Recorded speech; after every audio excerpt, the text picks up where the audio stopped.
Cuando ya esté. Gracias, doctor Guerrero, ¿está por ahí? Sí, doctor. Disculpe que estaba en una reunión, pero ahorita ya vine y tuve un problema técnico con la sesión. Sí, sí, Entonces, sí, les pido mis disculpas, pero creo que ya estamos. sí. No hay ningún problema. Fer, si gusta, suspende la grabación hasta que los jóvenes ya estén iniciando la Perfecto. presentación, ¿sí? Presentes, somos el grupo 5 y hoy nos toca hablar sobre la transición de las dictaduras liberales y la revolución de 1944. Empezando con la revolución de 1944, esta viene siendo un hecho histórico relevante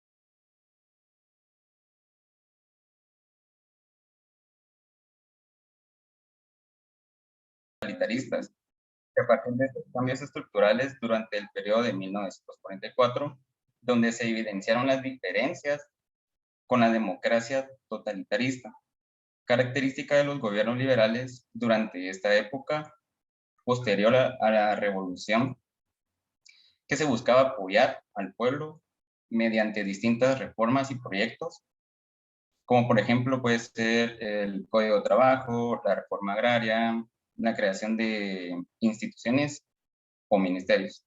Siguiente.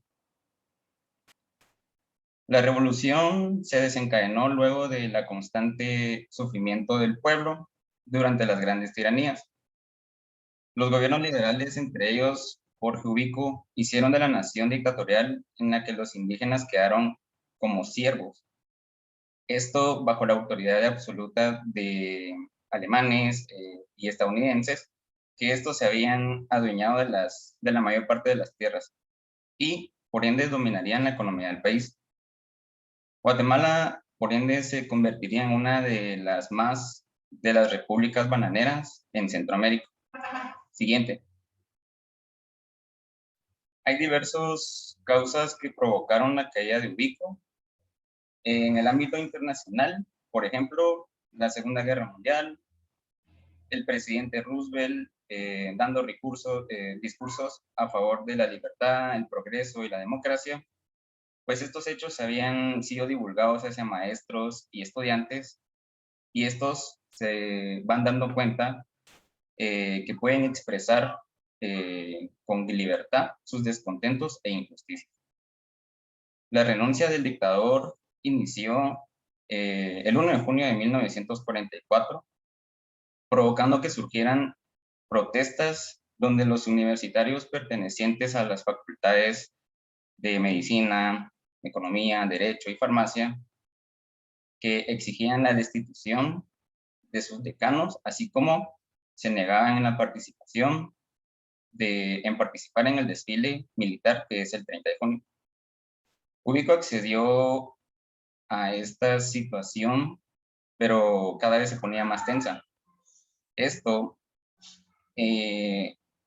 realizando hechos de nombramientos que no parecían agradarle a los estudiantes. Entonces, aumentó una intensificación del movimiento estudiantil y así lograron la revocación de quienes habían tomado posesión del cargo. Siguiente. En la fecha del 23 de junio, Ubico rechazó planteamientos y reformas que los estudiantes habían solicitado para la universidad. Entonces, el estudiantado dio un ultimátum de 24 horas con una amenaza de huelga. A esto se le unieron maestros y trabajadores del sector público con el fin de comunicar disposiciones y unificar la sección de protesta contra el régimen.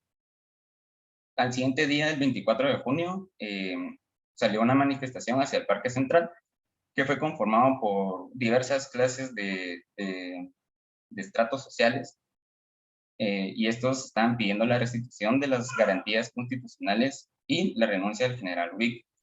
Como era de esperarse, la policía se le enfrentó. Esto provocó que al siguiente día, el 25 de junio de 1944, salga otra manifestación que era aún más grande que la anterior. Igual hubo enfrentamientos con la policía, dando resultados de heridos, encarcelados y muertos. En otra propuesta, en un grupo de mujeres, en otra protesta, en un grupo de mujeres de diversos estratos que salía del templo San Francisco, siendo atacadas violentamente por las Fuerzas Armadas. En una de ellas fue la maestra María Chinchilla. La lucha popular contra la dictadura viene de un respaldo general de acciones y lineamientos de los estudiantes universitarios y del magisterio. Estas jornadas fueron espontáneas y pluralistas y constituyeron una respuesta de 14 años de tiranía sanguinaria. Ante estos acontecimientos, el día 24 de junio se le había mandado un memorial, que es el memorial de los 331, al general Ubico, para una restitución de las garantías constitucionales y la renuncia del mismo. Sin mayor apoyo, Ubico decide dejar su cargo el 1 de julio de 1944. Siguiente.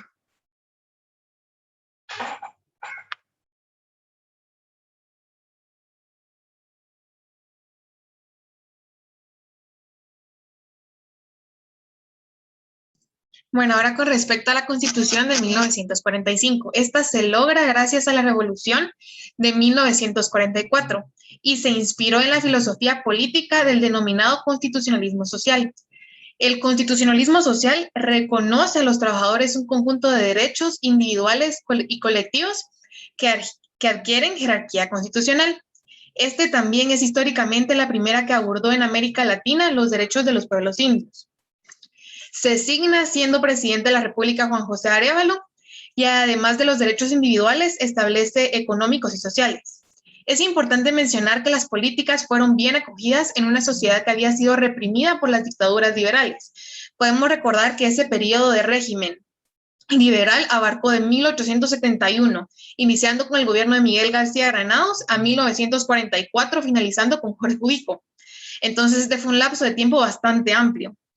Dentro de los artículos de la Constitución de 1945 destaca la división de poderes, la búsqueda de la justicia social, la protección al trabajo y de los derechos de los trabajadores, la defensa de las propiedades comunitarias de los pueblos, la prohibición de monopolios, entre otras.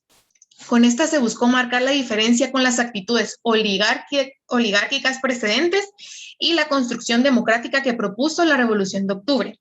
Cuando menciono estas actitudes oligárquicas, me refiero a ese sistema político o una forma de gobierno en el que el poder se concentra en un pequeño grupo de personas que por lo general están privilegiadas. Que esto fue lo que se vivió con los gobiernos anteriores que acabo de mencionar. Siguiente, por favor.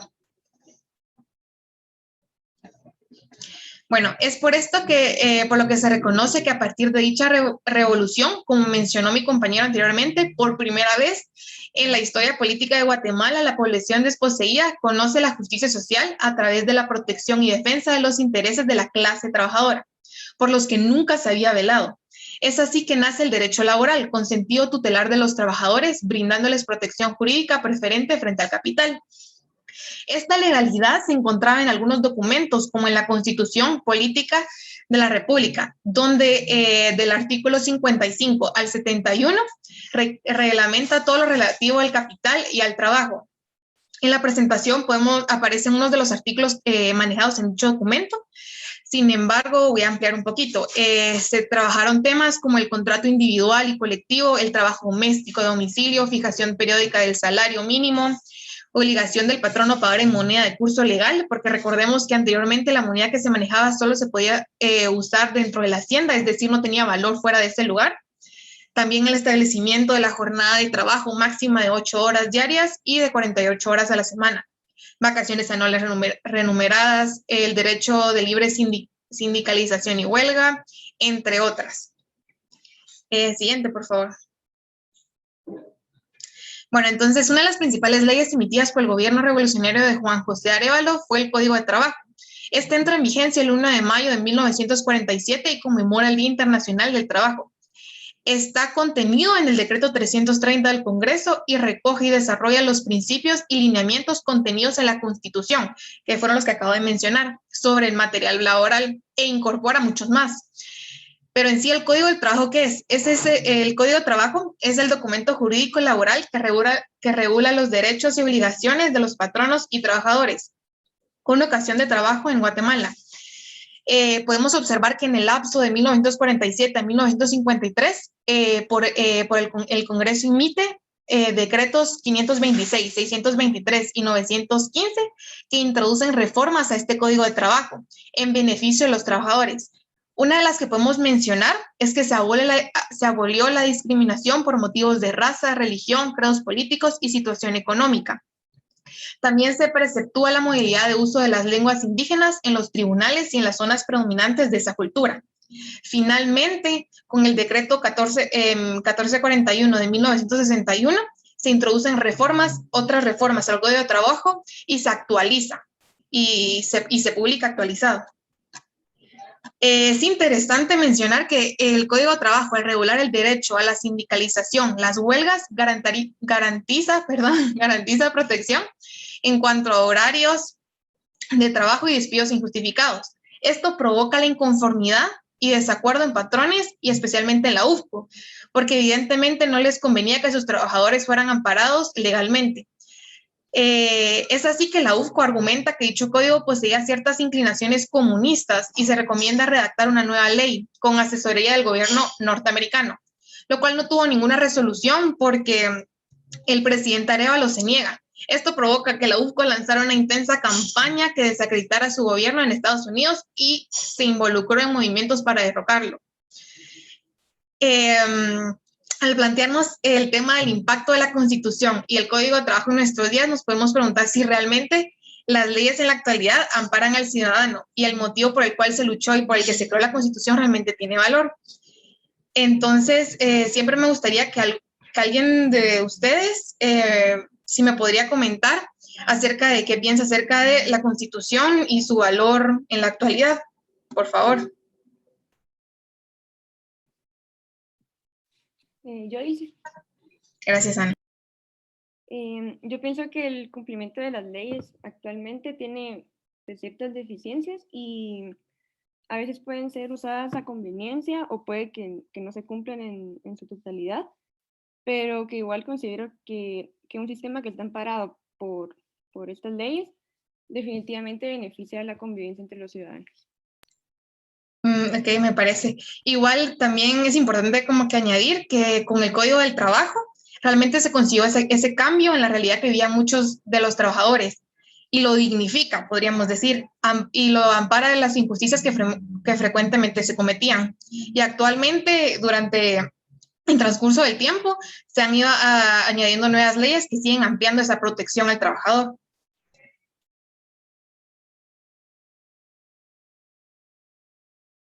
Siguiente. Bueno, valoración de los derechos de la mujer. Pues para comenzar a tratar el tema de derechos humanos de la mujer, pues también es importante saber un poco de su historia y trascendencia en los hechos durante todo este tiempo. Pues empezando, sabemos que en la historia de los seres humanos, las autoridades religiosas, políticas, militares de la comunidad pues, que nos precede, fueron las encargadas de definir las necesidades de importancia para el ser humano. Pues es evidente que en esa época no se priorizaba a toda la población, a toda la comunidad, sino solo se incluía a personas de la comunidad que estaban en el poder, es decir, a los hombres, ¿verdad? En el caso de Guatemala, pues todos los derechos fueron producto de la época del Renacimiento y esta época tenía un pensamiento más filosófico y religioso.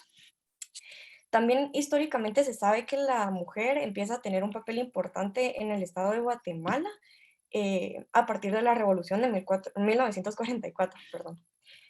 Con la llegada de la primavera democrática en Guatemala se plantean nuevos derechos y nuevas posibilidades para los grupos que hablábamos que anteriormente estaban marginados. Fue en este momento que también se comenzó a considerar el voto para la mujer, también se le dio el reconocimiento como ciudadana. Ellas anteriormente pues no tenían el derecho de estudiar y mucho menos de ejercer su carrera. En este año pues también tuvieron pues grandes avances y pues esto siendo un cambio bastante radical para Guatemala. Ya que pues comparándolo con países vecinos, los países vecinos lo habían incorporado en su constitución una década atrás. Siguiente, por favor. Bueno, para el reconocimiento de la mujer como ciudadana, vamos a hablar sobre la mujer como sujeto de derechos civiles y políticos, y pues les voy a compartir un poco acerca de un personaje muy importante de la época, que fue María Chinchilla Recinos. Primero, pues ella fue una maestra que implementó la Asociación de Maestras Católicas aquí en Guatemala. Ella fue una defensora de los derechos de la mujer y también del pueblo. El 25 de junio de 1944, ella y otras mujeres salieron en una marcha pacífica en contra del gobierno de esa época y pues como cuenta la historia, el ejército salió a reprimir a los manifestantes, hubieron disparos y ella con otras mujeres fueron asesinadas. Ella fue asesinada a sus 36 años de edad. Bueno, después de su muerte, ella fue un símbolo de las luchas magisteriales en contra del gobierno de Jorge Ubico y pues varios maestros que la reconocían, pues realizaron un homenaje que hasta el día de hoy nosotros conocemos como el Día del Maestro y pues se recuerda su valentía y la valentía de todas las mujeres que participaron en esa marcha. Ese día las mujeres pues también empezaron a ser visibles en la vida política de Guatemala y dejaron claro que iban a luchar por sus derechos, por su libertad y por un lugar en el país que había sido creado para el hombre. Pues gracias a esto, los diputados de partidos revolucionarios y liberales conformaron una asamblea, la Nacional Constituyente, en 1945. Y esto gracias a la influencia de los sucesos llevados a cabo por estas mujeres guatemaltecas. Entre estos sucesos, pues podemos mencionar protestas y manifestaciones por derechos y por la igualdad que pues, todas ellas pedían. En su trabajo, la Asamblea reconoció por primera vez el voto de la mujer. En las discusiones en torno al voto femenino, según Jorge Mario García, se ve que los partidos de izquierda en esa época estaban un poco preocupados por el hecho de meter o pues, de que la mujer en sí votara, y algunos políticos como José Manuel Fortuna, pues proponían que las mujeres solo votaran en elecciones municipales. Él consideraba que las mujeres alfabetas sí podrían votar. Sin embargo, él sentía temor, como les comento, de que las mujeres tuvieran alguna cercanía al momento del voto y esto fuera contraproducente para los gobernantes. Él las llamaba falangistas.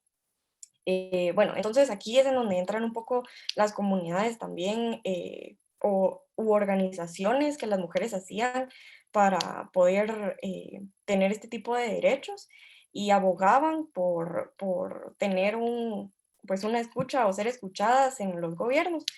En esta época se aprueba el voto obligatorio para los hombres y el voto optativo para mujeres y analfabetos. Pues a partir de este reconocimiento de los derechos civiles, se reconoce a la mujer como una persona distinta y son individuales respecto a sus núcleos familiares.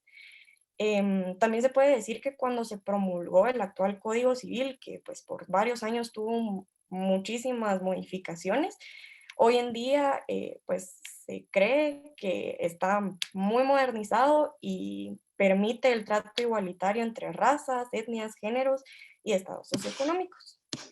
Siguiente, por favor. Bueno, el derecho a ingresar a las universidades, se sabe que antes de la de la Revolución de 1944, las mujeres no tenían la oportunidad de realizar sus estudios superiores en universidades del país, y si alguna tenía, pues se podría decir la suerte de asistir a la universidad, ella no podía ejercer su carrera luego de haberse graduado. Pues esto cambia tras la autonomía universitaria. Poco a poco las mujeres fueron incluidas en marchas, luchas, protestas y también fueron tomadas en cuenta para ejercer el magisterio en ciertas facultades de la universidad. El Consejo Superior Universitario abordó temas relacionados a implementar la educación femenina en la universidad y también abordó la solicitud del decano de la Facultad de Odontología en esa época, era Francisco Arévalo, en donde solicitaba el apoyo del Consejo para una creación de una plaza de mecanógrafa en la Facultad de Odontología. Ellos asignaron pues un pago mensual de 10 quetzales a la mujer de este puesto y fue así que poco a poco pues las mujeres fueron incluidas en las universidades. Ellas poco a poco también pudieron ir eligiendo su carrera y pues después con el derecho al trabajo que Ilse ya nos platicó un poquito, pues ejercer su carrera, ¿verdad? Siguiente, por favor. Bueno, como les comentaba, Ilse ya mencionó anteriormente los códigos de trabajo. El código que amparaba en esa época era el 330, que velaba por el código de trabajo, ¿verdad? Mario López Larrabé se expresó acerca de la Constitución de 1945 como una de las más bonitas, hermosas y democráticas que ha regido Guatemala desde que tuvo independencia política. Esta Constitución incluyó su parte dogmática, todo un capítulo dedicado a las garantías sociales. Esta fue la primera selección de los principios sobre los cuales debería desarrollar el derecho laboral guatemalteco. También, como ya mencionó Ilse, estipulándose a un derecho del individuo y una obligación social. Pues esto, ¿cómo ayudó a las mujeres? Las mujeres, a pesar o aparte de poder trabajar, reguló la protección del trabajo de la mujer y también la de los menores de edad. Esto también ayudó a la prohibición de la discriminación entre casadas y solteras y también ayudó a las embarazadas porque tenían un descanso pre y postnatal. También lo que conocemos ahorita como el periodo de lactancia, fue otorgado a las mujeres. Entonces, aún con el Código Civil vigente desde 1963, se puede decir que las mujeres no tenían pues una plena capacidad civil, pero ya se les reconocía como personas individuales con personalidad jurídica propia y se consideraba en el artículo 113 que la mujer podrá desempeñar un empleo, ejercer una profesión, industria, oficio o comercio cuando ello no perjudique el interés y ciudadano de los hijos ni de las atenciones que ella tenía que hacer en su hogar. Esto para todas aquellas mujeres que lucharon por ser igualitarias en la sociedad, pues fue un gran avance. Siguiente. Autonomía municipal. Tras la revolución de 1944, hubieron cambios importantes para la municipalidad de Guatemala. Estos con el propósito de cumplir con la justicia social, siendo uno de los principales objetivos alcanzar la autonomía municipal. Para lograr alcanzar esta autonomía se realizó un código municipal, el cual se definió tras una serie de reformas hasta llegar a un vigente que tenemos actualmente. Este proceso se inició con la promulgación de la Ley de Municipalidades con el decreto número 226 en el año 1946, otorgando autonomía y reconocimiento a las municipalidades como responsables de la administración, intereses del municipio y gobierno local. Siguiente.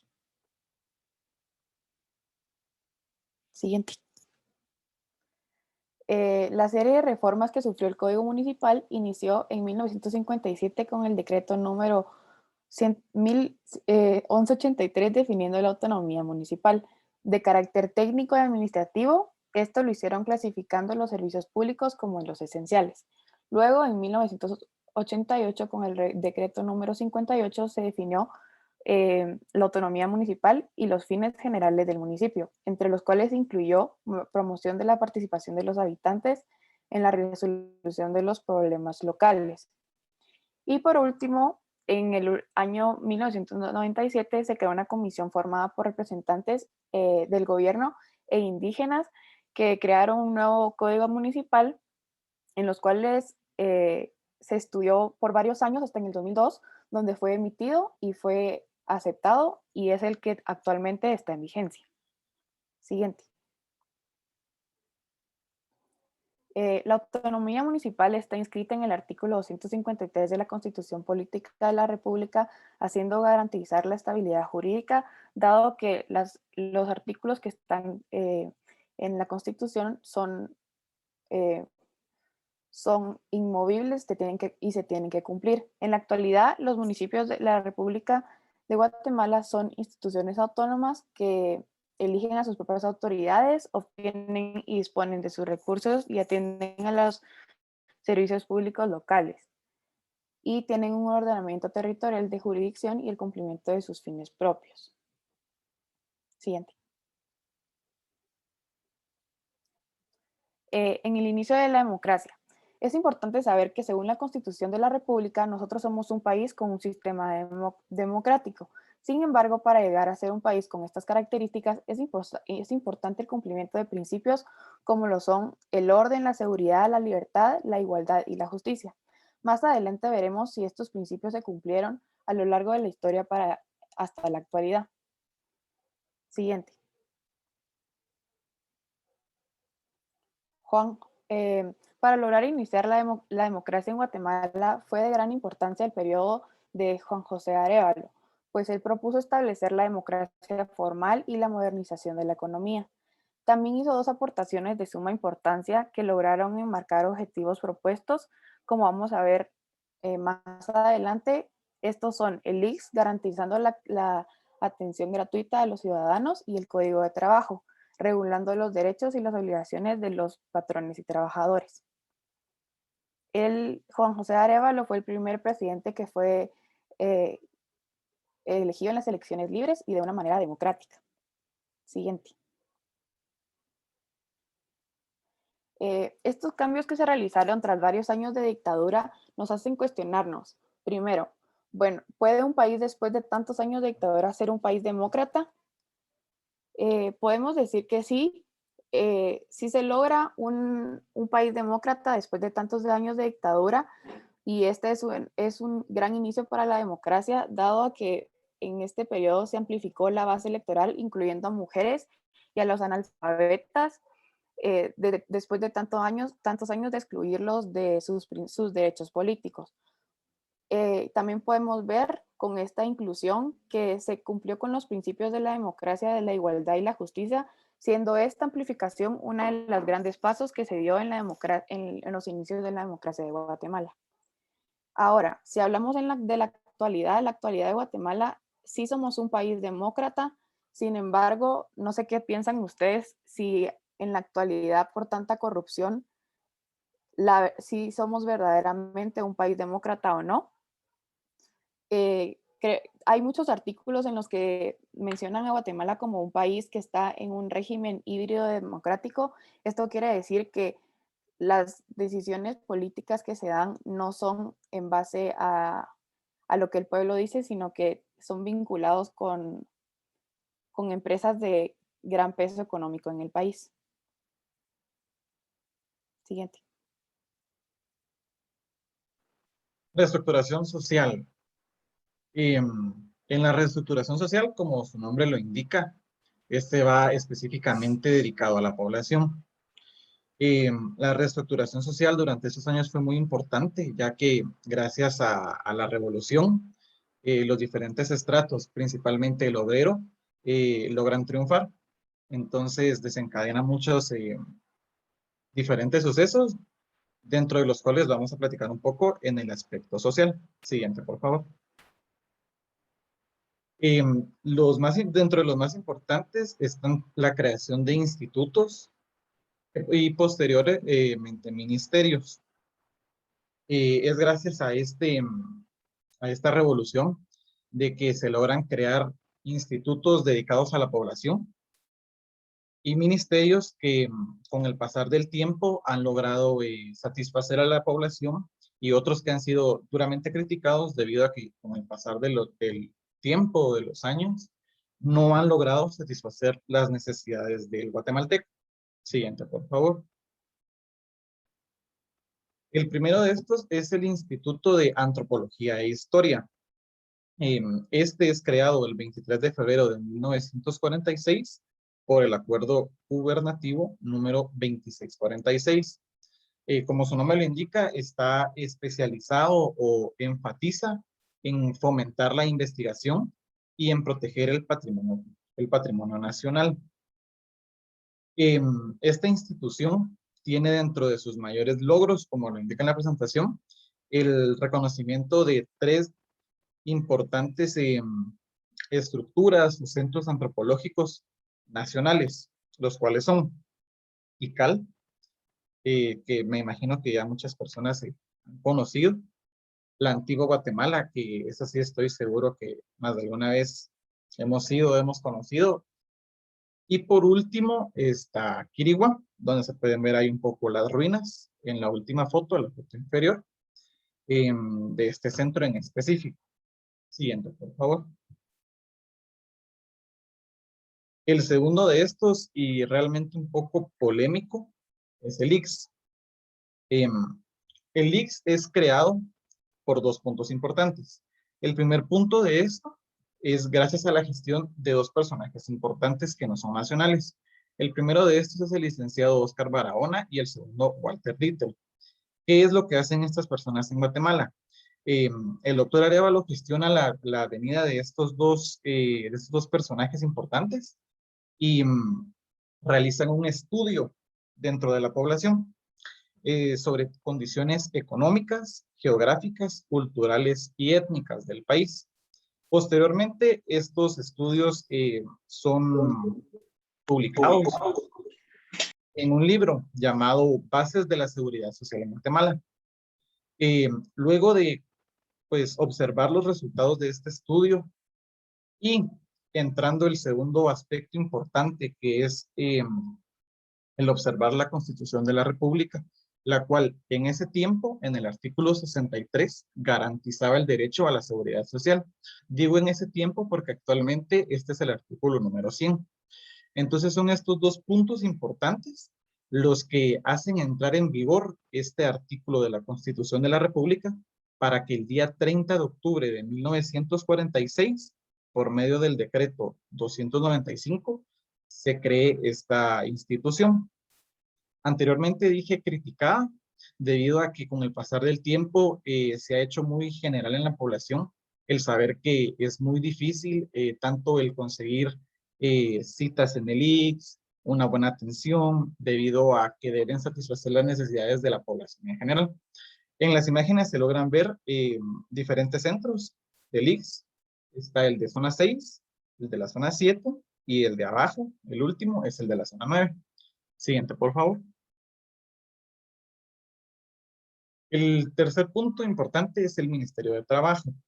Este es creado el 8 de febrero de 1947 y uno de esos aspectos importantes es, como lo mencioné anteriormente, se logra crear gracias a la victoria del estrato obrero en esta revolución.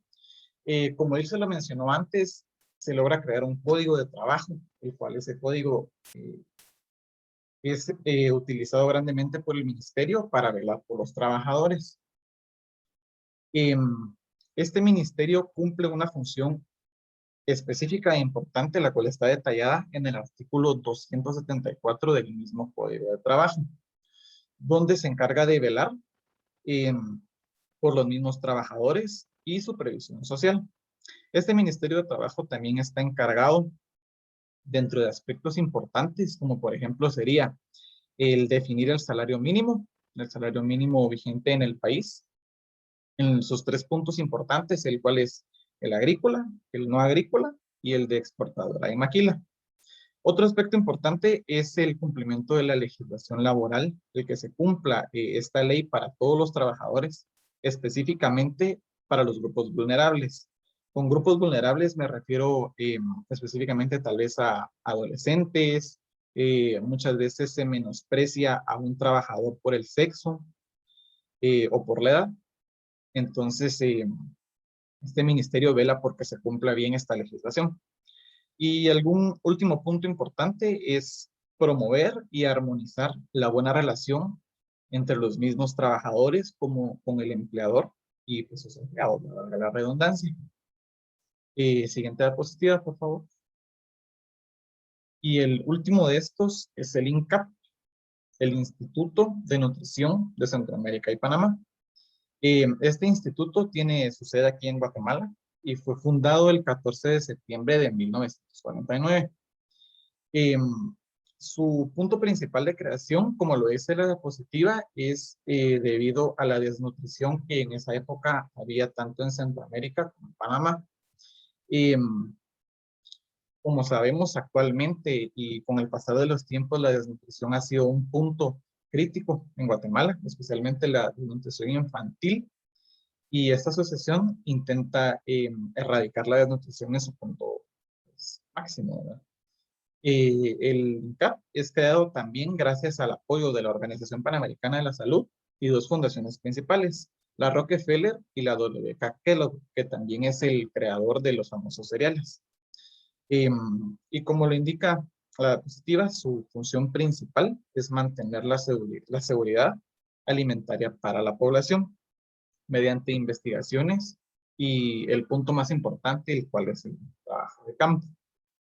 Gracias.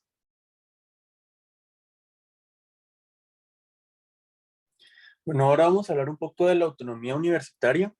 Pues para esto principalmente tenemos que regresar un poco en el tiempo para darnos cuenta de la situación que vivía anteriormente en los periodos de represión la universidad, en donde la universidad presentaba un gran retraso en diferentes aspectos, pedagógico, científico y social, por ejemplo, en relación a otros países centroamericanos. Durante todos estos años que tardó la dictadura, la universidad fue sujeta a restricciones en su funcionamiento y de esta forma pues impedía un crecimiento de la universidad. También es importante mencionar las restricciones que sufrieron todos los estudiantes, la represión que tuvieron. Y pues esto da paso a que en la Revolución de Octubre de 44 exista un levantamiento por parte de los estudiantes pues para como principal punto recuperar su autonomía universitaria y de esta forma poder crecer. Como vemos, la autonomía universitaria fue conquistada mediante el movimiento revolucionario de 1944 y fue restaurada y aprobada por la Asamblea Legislativa el 15 de diciembre de 1944. Y posteriormente, un año después, fue incorporada a la Constitución de la República el 11 de marzo del 45.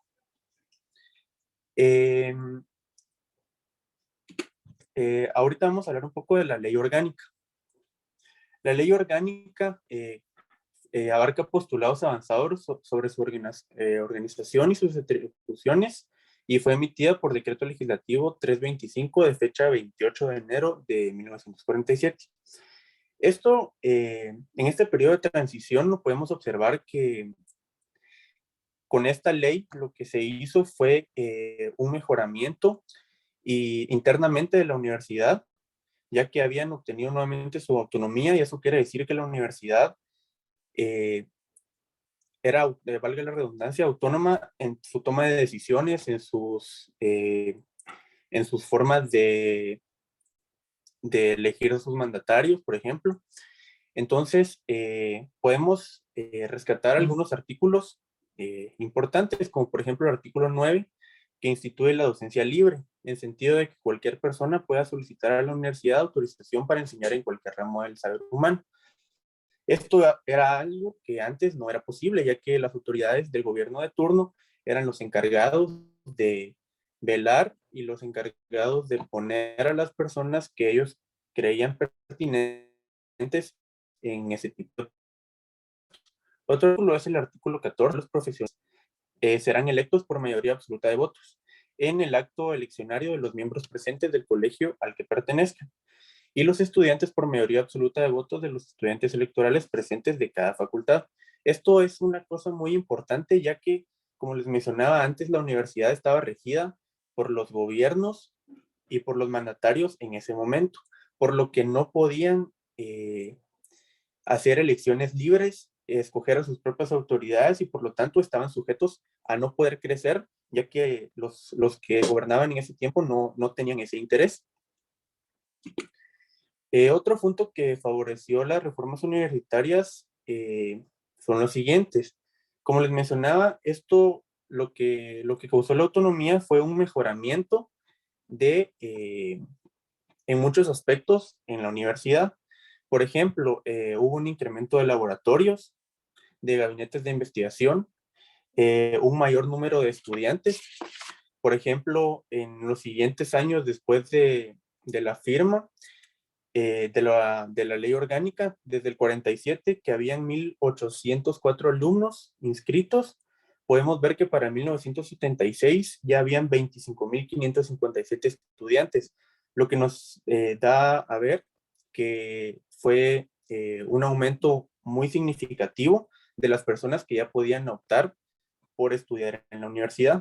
Otro aspecto importante es la creación de facultades y de centros regionales, ya que antes eso no podía suceder porque no se le permitía a la universidad crecer. Se creó la Facultad de Humanidades, se creó la Facultad de Agronomía también en el año 1945 y 1950. Y pues básicamente es eso, lo que podemos evidenciar en este punto es se puede decir, la forma de florecer de la universidad en muchos aspectos que la llevó a ser lo que podría ser en este momento la universidad. Experimentación de sífilis y otras enfermedades sexuales en Guatemala. En 1943 ya se sabía que la penicilina era un tratamiento efectivo para la sífilis, sin embargo había dudas sobre su prevención. Y en la Segunda Guerra Mundial se sabía que era un problema importante para las tropas. Por esto, investigadores de Estados Unidos diseñaron un estudio para poder infectar a la población normal con trabajadoras sexuales. Pero ellos sabían que este experimento no se podía realizar en Estados Unidos porque no iba a ser tolerado. Siguiente. Entonces, ¿por qué? ¿Cómo es que Guatemala fue seleccionada para este estudio? En 1945, el doctor Juan Funes, que era un médico militar de acá de Guatemala, ofreció a los estadounidenses llevar el estudio acá. Y el doctor Juan Funes colaboró junto a autoridades estadounidenses en las que estaba involucrado el doctor John C. Cutler y también los funcionarios del Ministerio de Salud. Y aparte que según la legislación vigente en el país, la prostitución era permitida y se permitía en las cárceles. Y acá se inició los experimentos, pero no se obtuvieron los resultados que querían y por eso volvieron a reestructurar el diseño del estudio y ahora la población objetivo iban a ser enfermos mentales internados en el Hospital Nacional de Salud Mental. Y esto presentaba una gran ventaja ya que no podían oponerse al experimento por su condición. Entonces, de 1946 a 1948 se realizaron inoculaciones de ETS en trabajadores sexuales, soldados, prisioneros, enfermos mentales del Hospital Nacional, en los que fueron documentados 71 muertos provenientes del hospital. Y a finales de 1948 el experimento concluyó por motivos desconocidos. Siguiente. La divulgación de esos experimentos fueron hasta el 2010, donde se reveló que fue bajo el régimen del doctor Juan José Arévalo, que tenía una forma completamente diferente, porque se sabía que su preocupación sobre la salud era presente por sus comunicados, pero nada apuntaba a que él tuviera un conocimiento preciso sobre el asunto. Y hasta donde se sabe, es poco probable que tuviera información para poder comprender lo que estaba sucediendo en ese momento. Siguiente. Actualmente se han creado códigos y legislaciones éticas para experimentar, como la creación del Código Nuremberg en 1947 y la Declaración Helsinki en 1964. en la que bajo estas normas se pueden llevar a cabo experimentos en humanos de una manera correcta. Lastimosamente, estos códigos son resultados de prácticas y experimentos abominables, como por ejemplo los experimentos nazis, y en este caso en Guatemala, donde se hizo daño y ofensas a personas indefensas. Y este es un ejemplo sobre lo importante que son los valores profesionales que se deben aplicar en la vida médica. Siguiente. Reestructuración económica. Se sabe que durante el gobierno de Jorge Ubico la economía se basaba prácticamente en agricultura, siendo monocultivista. Entonces el país dependía prácticamente del café y tampoco había proceso de industrialización y el sistema bancario carecía de recursos para atender las necesidades de la producción. Además, era muy conservador. Luego de la Gran Depresión de Estados Unidos, la economía guatemalteca se vio afectada y fue necesario impulsar la reforma monetaria y bancaria de 1944, siguiente, en la cual se creó el Banco de Guatemala. Esto creaba las condiciones apropiadas para un crecimiento ordenado de la economía nacional. Juan José Arévalo, para poder promover la actividad industrial, también emitió leyes de fomento industrial con el fin de tener la mayor eficiencia de producción, desarrollo inteligente y económicamente sano de la industria. Así también aumentar la riqueza nacional utilizando de mejor manera los recursos naturales y además crear oportunidades de trabajo a los guatemaltecos y mejorar su nivel de vida. Siguiente.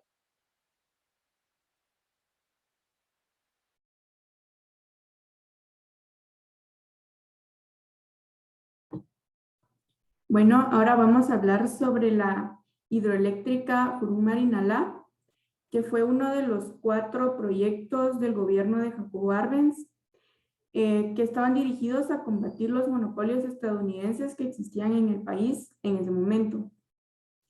La hidroeléctrica nacional competiría con el monopolio de la Electric Light Company y data del año 1952, donde se especifica una hidroeléctrica de 40.000 kilowatts que dotaría de electricidad a la ciudad de Guatemala y a los departamentos de la costa del Pacífico. Sin embargo, los proyectos quedaron inconclusos tras el derrocamiento del gobierno arbencista. Fue hasta junio de 1964, durante el gobierno de Enrique Peralta, que se planteó seriamente la construcción de la hidroeléctrica, concluyendo el proyecto en 1970 en Palín-Escuintla. Inicialmente la producción eléctrica representaba considerables ingresos para el Estado, pero durante el gobierno de Álvaro Arzú muchos bienes nacionales fueron privatizados con la justificación de que esto los iba a hacer más efectivos, pero la producción eléctrica pasó a manos privadas sin que la población se beneficiara más de ello. Siguiente, por favor.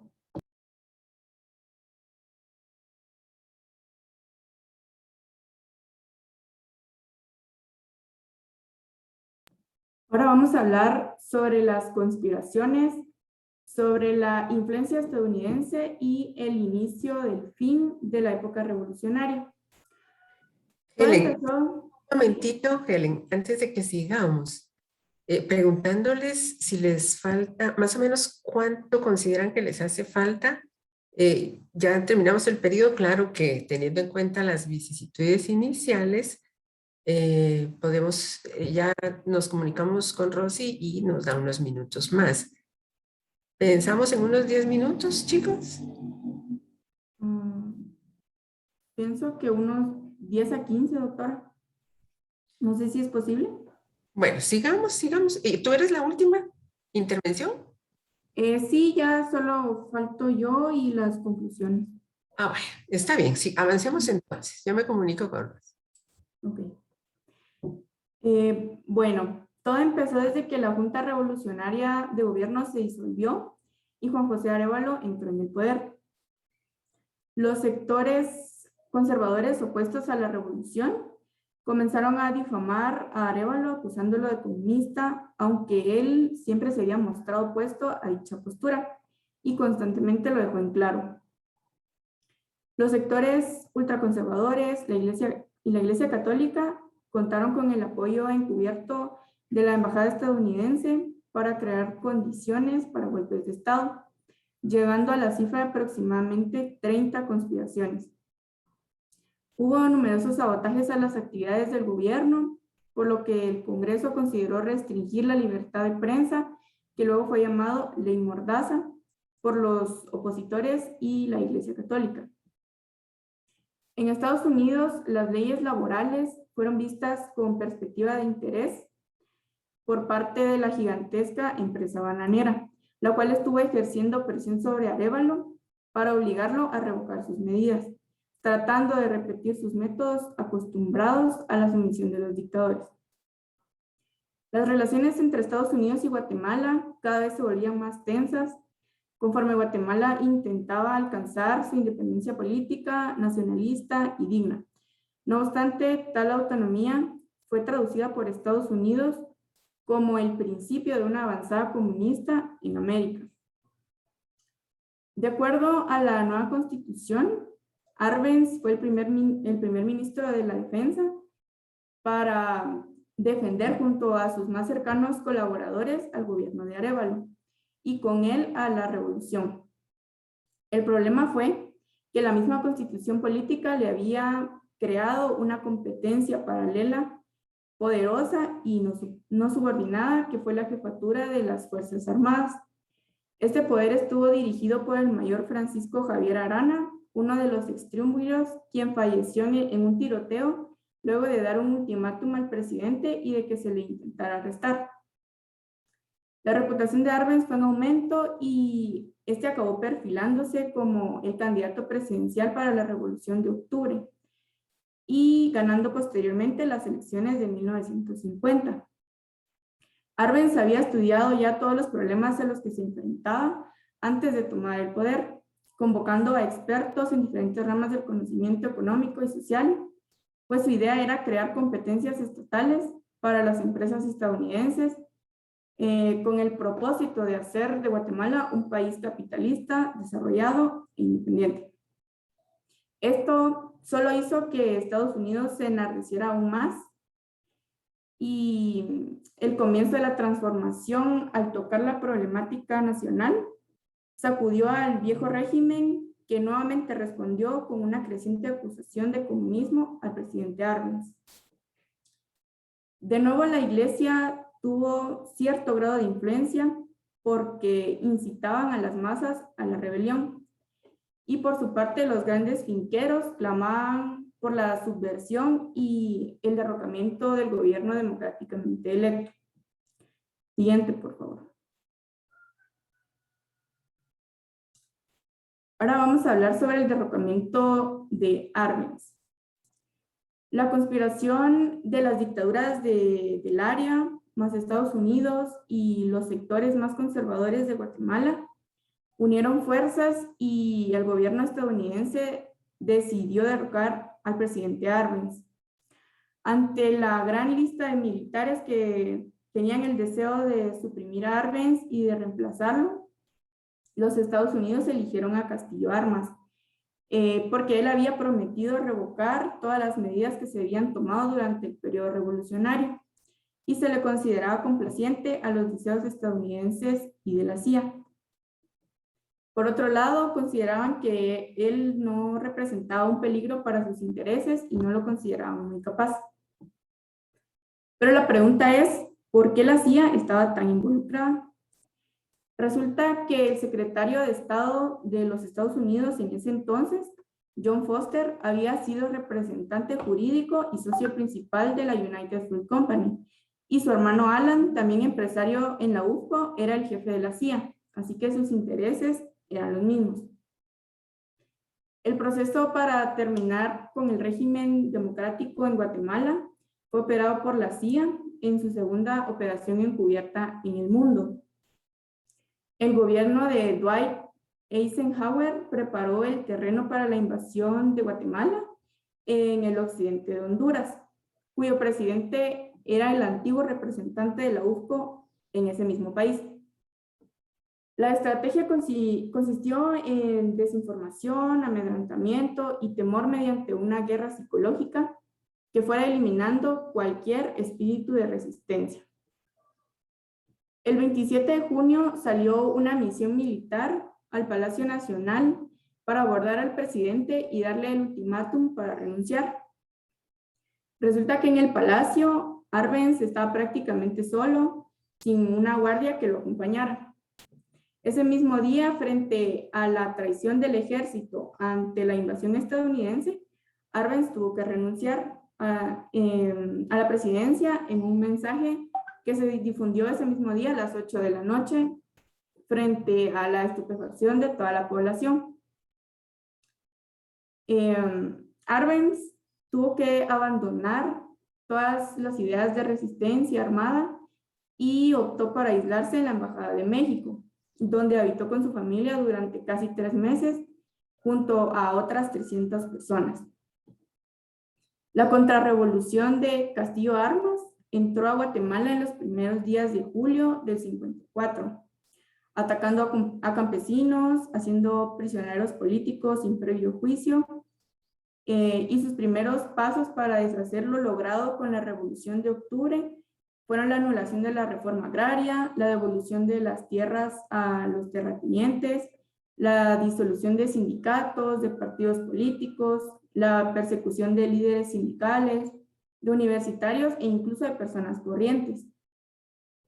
Esto entre muchas otras cosas. Finalmente, el gobierno de Castillo Armas dio el salvoconducto a la familia Arbenz para viajar a México. En ese momento inició la vida errabunda de la familia porque fue perseguida incansablemente por el gobierno de Estados Unidos, lo que demostró que ya no existía ningún país, con excepción de la órbita soviética, que actuara independientemente de los intereses estadounidenses. Todo esto nos lleva a una reflexión. El intento de Arbenz por una transformación económica para hacer de Guatemala un país capitalista, desarrollado e independiente se vio frustrado luego de su derrotamiento. A pesar de que él nunca intentó nacionalizar las empresas estadounidenses, sino crearles competencias, el país norteamericano siempre estuvo en desacuerdo porque esto ponía en riesgo sus intereses sobre Guatemala. Posterior a la caída de Arbenz, la UPCO regresó a Guatemala, que volvió a ser la República Bananera.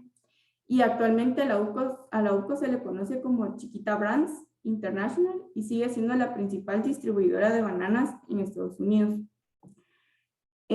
Actualmente esta empresa se ha visto vinculada a procesos turbios en distintos países de Latinoamérica, como en Colombia, y el caso de los grupos paramilitares que se vieron beneficiados por desvíos de dinero por parte de esta compañía, así como también ha tenido acusaciones recientes de violaciones a los derechos de sus trabajadores y de poner en peligro su salud y la de sus familias.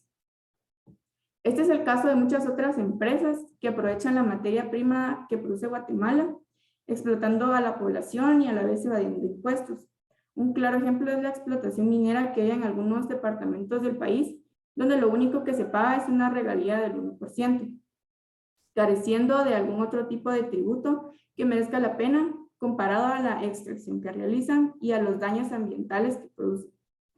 El CACIF es una organización que rige al sector privado y mediante este las élites comerciales, que en su mayoría se integran de empresarios extranjeros o descendientes de los mismos, han podido operar, aunque no siempre han sido capaces de lograr exactamente las políticas que se han planteado, sino que han podido velar por aquellas que perjudican a sus intereses y en particular el aumento de los impuestos. Gracias. La reforma agraria. Esta se aprobó el 17 de junio de 1952 por el Congreso Nacional presente en ese entonces, durante el gobierno de Jacobo Arbenz. Dicho acontecimiento pretendía impulsar una reforma que buscó principalmente eliminar tierras ociosas para que así todo el territorio guatemalteco fuera productivo, generando recursos. Esta idea ayudó a equilibrar de cierta forma las riquezas de la población en general, exceptuando a quienes se le arrebataron sus tierras, o mejor dicho, a la oligarquía terrateniente del momento. Mediante esa reforma surgió la posibilidad de los trabajadores del campo que no tenían tierras anteriormente de obtener ganancias por medio de los cultivos que recibieron de parte del gobierno. Por esta razón, la población se sintió de cierta forma apoyada por el gobernante.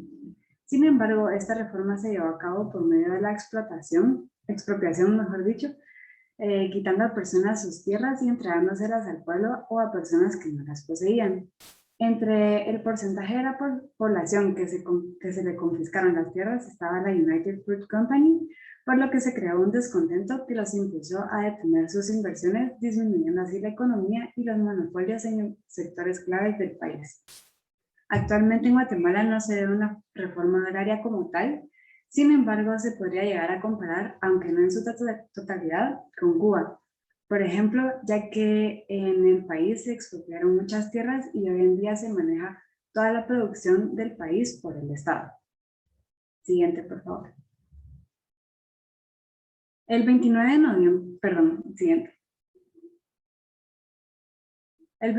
noviembre de 1959, la conocida carretera del Atlántico fue inaugurada durante el gobierno de Jacobo Arbenz. Dicha carretera conectaba la capital con el puerto Matías de Gálvez y Puerto Barrios, Izabal. Esta fue considerada uno de los mejores e innovadores proyectos viales de ese entonces, ya que previamente los viajes de este largo se realizaban en tren, lo que los hacía más tardados y en ocasiones peligrosos. Es importante mencionar que la vía férrea era de IRCA y estaba controlada por la UFCO. Y como antes mencionado, era el único medio de transporte terrestre que había de Guatemala a Puerto Matías de Gálvez, hoy Puerto Barrios, convirtiéndolo en un monopolio extranjero. Además, esta empresa cobraba altos precios por transportes terrestres deficientes. Por un lado, el objetivo de construir dicha ruta fue para fomentar la modernización capitalista del país mediante los viajes más rápidos y cómodos, por lo que la construcción de infraestructura vial fue uno de los ejes centrales que se tomaron en cuenta. Por otro lado, sin embargo, el objetivo principal era romper con los monopolios de Estados Unidos y además competir en el mercado de transportes terrestres, tratando de erradicar cualquier influencia estadounidense en el país. Esta carretera está aún habilitada y actualmente es una ruta principal utilizada también para el transporte pesado, para conducción de mercadería hasta centrales de mayoreo y el interior del país. Gracias.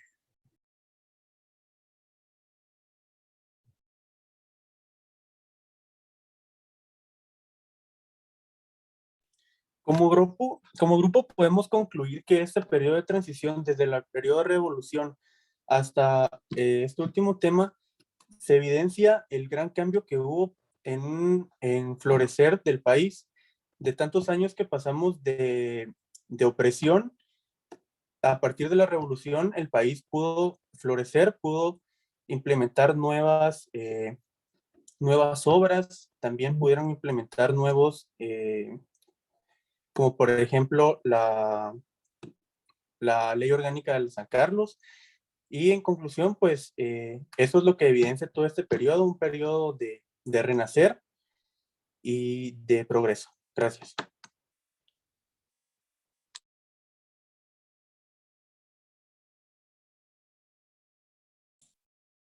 Muy bien, chicos. ¿Alguna otra intervención o aquí terminan? Eso es todo, doctora. Gracias. Pues muy bien, muchas gracias a ustedes.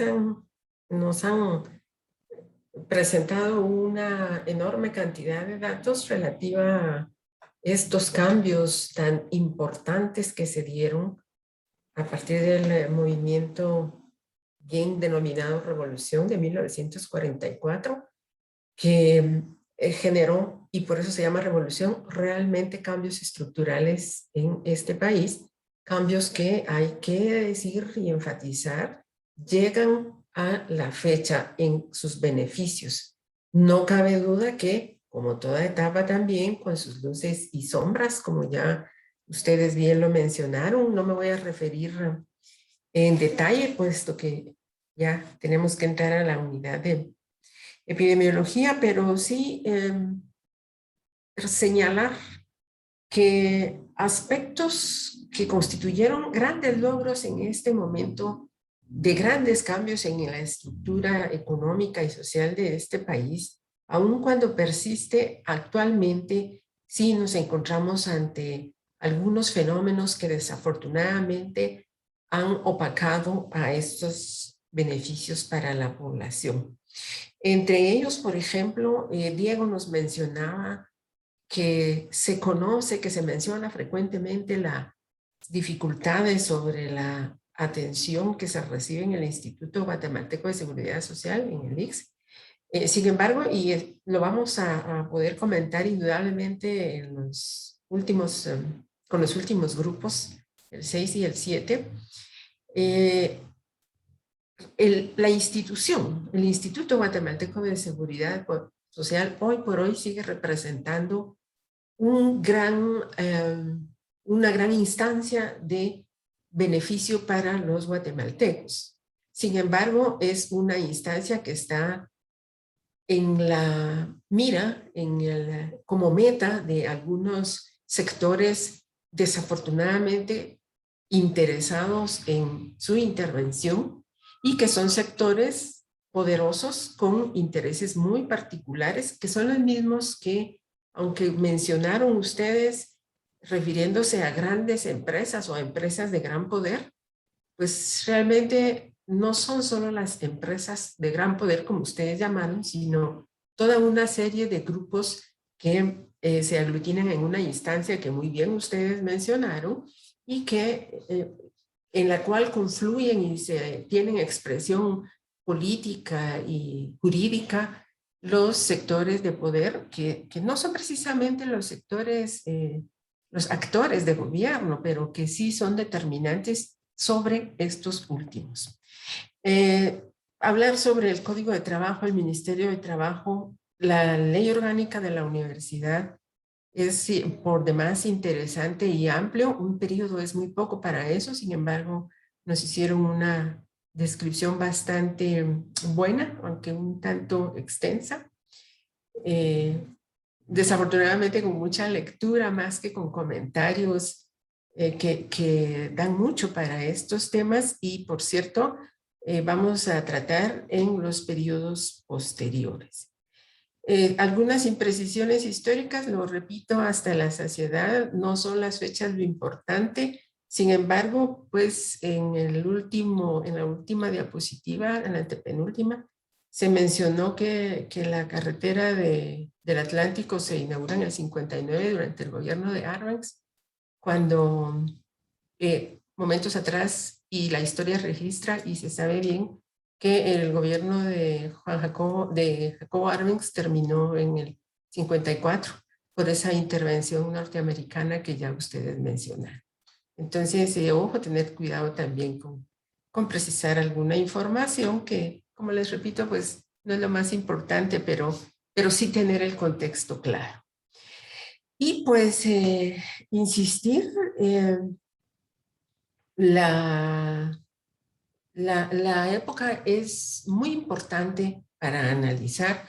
Hay mucha literatura, hay mucho incluso documental, audiovisual, que vamos a poder compartir un poco más adelante y que nos da un panorama de lo trascendental que fueron los cambios y siguen siendo hasta el día de hoy esos cambios ocurridos en esa época.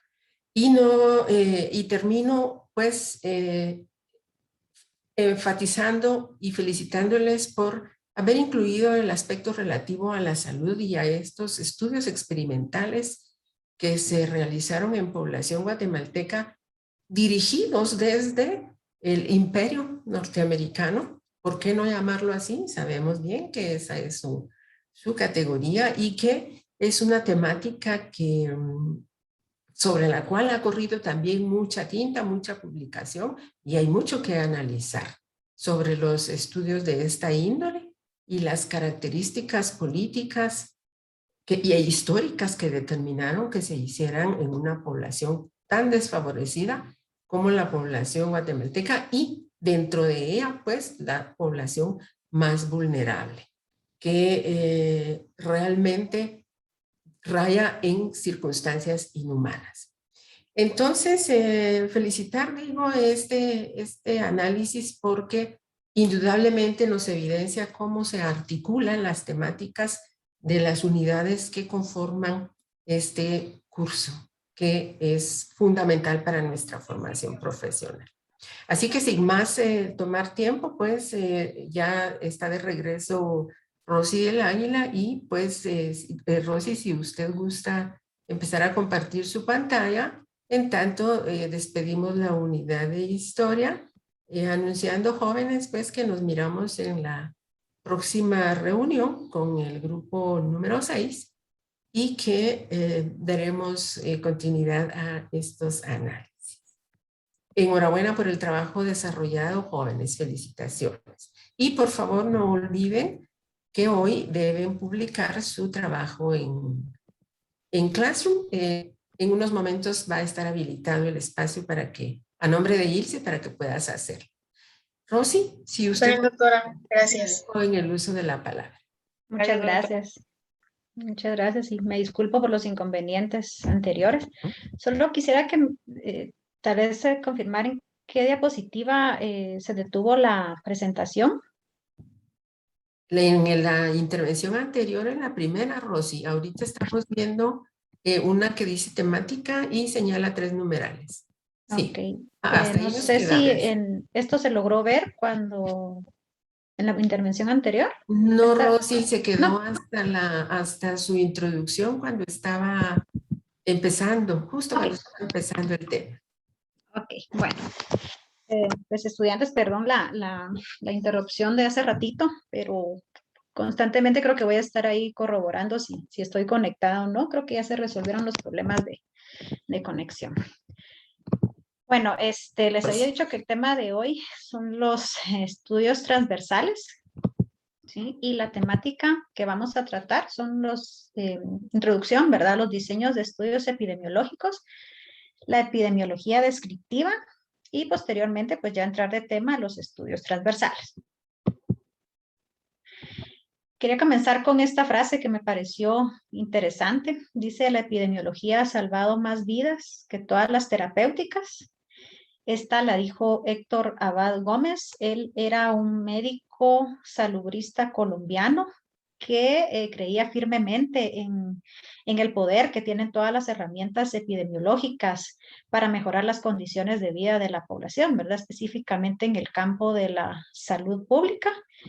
Aquí abajo en la presentación, yo les voy a pasar el link, aparte de que queda grabada la presentación, ¿verdad? Pero aquí en el link ustedes van a encontrar más información por si quieren conocer un poquito más de este médico. Les recomiendo la lectura del material que está contenido en este botoncito.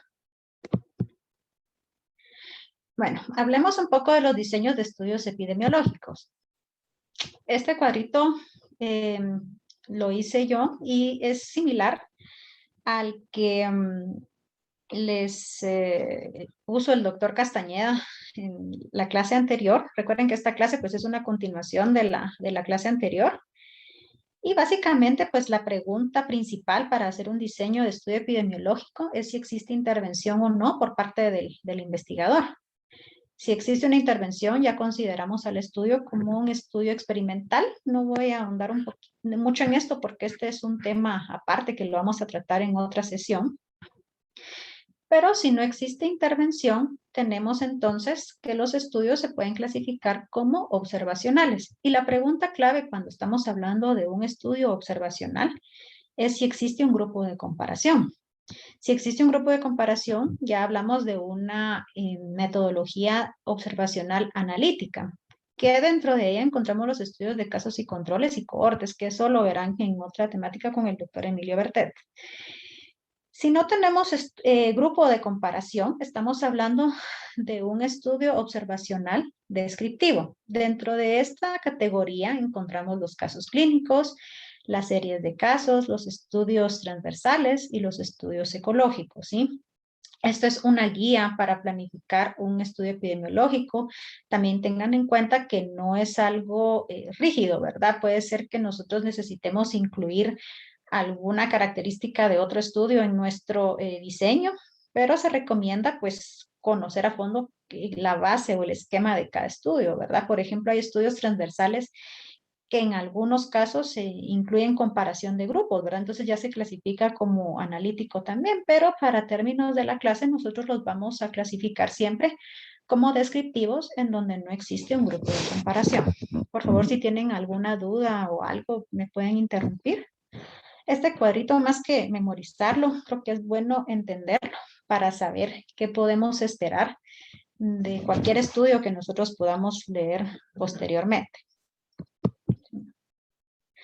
Hablemos entonces de lo que es la epidemiología descriptiva observacional, ¿sí?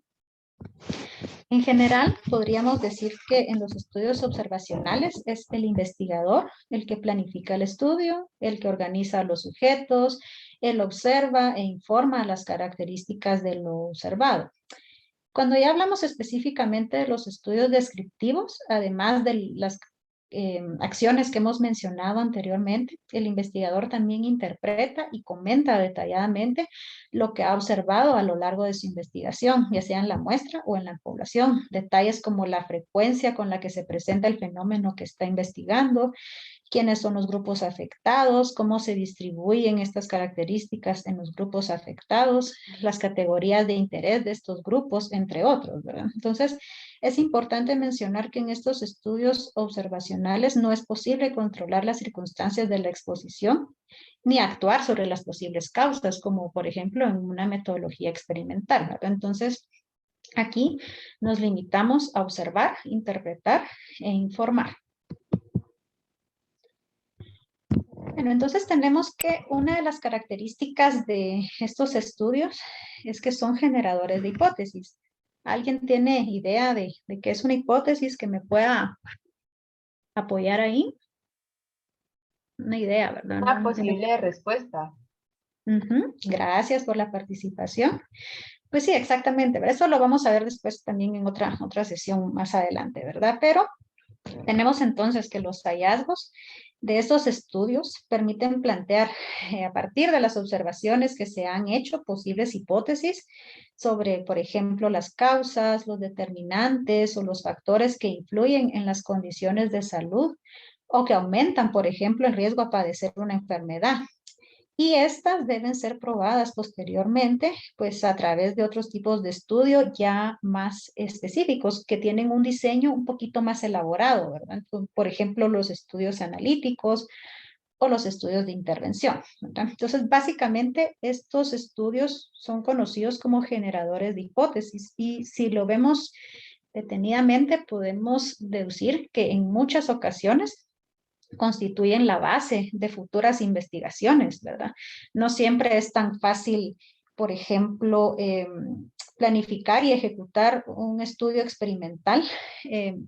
Me pareció ahorita muy interesante que lo trataron en la unidad de historia, ¿verdad? El experimento del gobierno norteamericano aquí en Guatemala con el tema de la sífilis, ¿verdad? Que como mencionaban bien ustedes, era una metodología que jamás hubiera sido aceptada en otro país, ¿verdad? Entonces, está, por ejemplo, de Biblehome, que también se lo mencionó el doctor Castañeda la vez pasada, y eso lo vamos a ver en el tema de estudios experimentales, pero no siempre, ahora a partir de todas esas consecuencias graves que tuvo el implementar estos estudios así sin el consentimiento ético, por ejemplo, sin que las personas estuvieran informadas sobre qué se iba a hacer.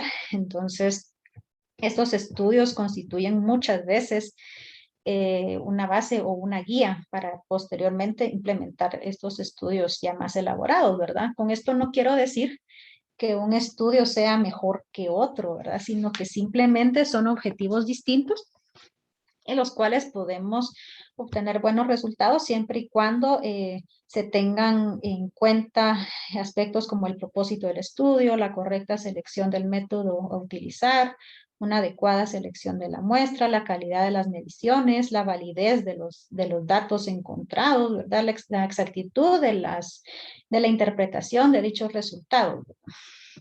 Entonces tengan en cuenta que muchos de esos estudios son la base, ¿sí? Entremos entonces a lo que son los estudios transversales, ¿sí? ¿Por qué se llaman así los estudios transversales? Pues reciben su nombre porque son un procedimiento de investigación sin una continuidad en el eje de tiempo. Quiere decir entonces que el examen o la evaluación del fenómeno que estamos haciendo lo hacemos en una muestra representativa de una población en un momento y en un lugar determinados, ¿sí?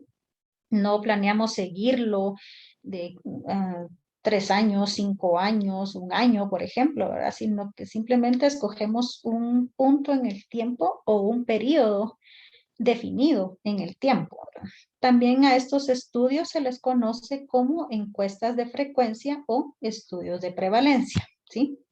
Son muy importantes estos estudios porque se realizan con el objetivo de examinar la presencia o la ausencia de una enfermedad o pues otro resultado de interés en relación con la presencia o ausencia de una exposición. Tengan en cuenta que tanto el fenómeno o enfermedad que estamos investigando como los factores o los agentes a los que está expuesta la población se determinan en un mismo momento, ¿sí? No hay separación entre ellos, sino que ambos se toman en el mismo tiempo, ¿sí? Estos estudios, pues normalmente se van a ejecutar para estimar la prevalencia de una enfermedad en una población en específico, ¿sí? Pero entonces, ¿qué es la prevalencia? A ver, alguien que participe ahí, que tenga una idea de qué es la prevalencia.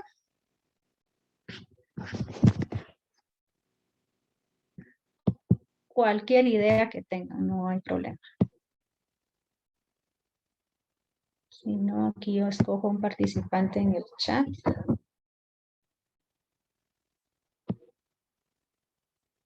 A ver, Carmen Palencia, ¿está por ahí?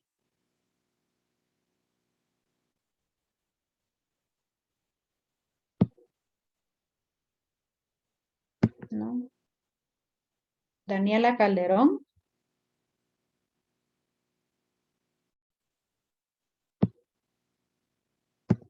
Tampoco. Bueno, ¿sí me escuchan bien?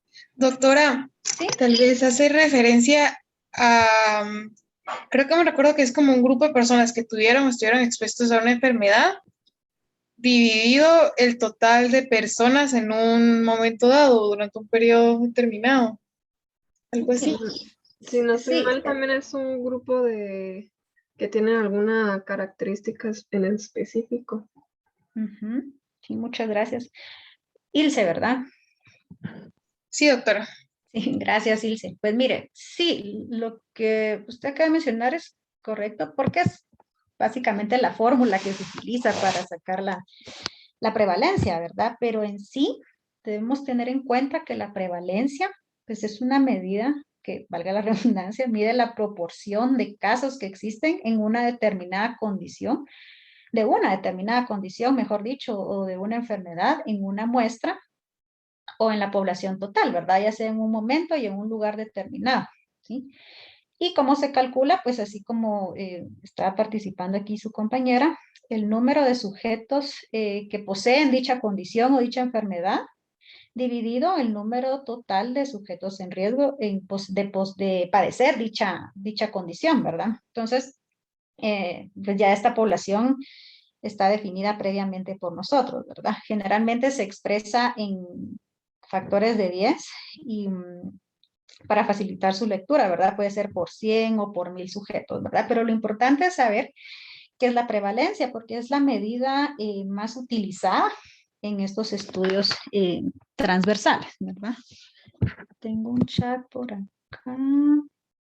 Aunque no tenga pena, Daniela, no se preocupe, aquí participó otra compañera. Bueno. Entonces, se dice que los estudios transversales son como una fotografía en el tiempo.